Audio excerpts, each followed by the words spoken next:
Amerika Serikat adalah sebuah negara yang terdiri dari 50 negara bagian dan sebuah distrik federal. Negara ini terletak di bagian tengah Amerika Utara, dengan dua negara bagian lainnya, Alaska dan Hawaii, yang terpisah dari daratan utama. Ibu kotanya berada di Washington, D.C., sedangkan kota terbesarnya adalah New York. Amerika Serikat dikenal sebagai negara multietnis dan multikultural, dengan luas wilayah 9,6 juta km serta jumlah penduduk sekitar 340 juta jiwa. Alaska adalah negara bagian Amerika terbesar dan kaya akan sumber daya alam. Alaska dibeli dari Rusia dengan harga 7,2 juta dolar.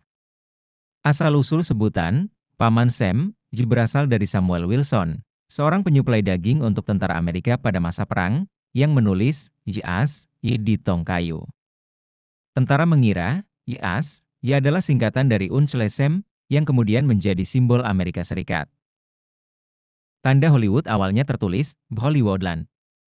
Tanda ini memiliki panjang 107 meter dan tinggi 13 meter. Dibangun pada tahun 1923, tanda tersebut awalnya dibuat untuk mempromosikan pembangunan perumahan di kawasan tersebut.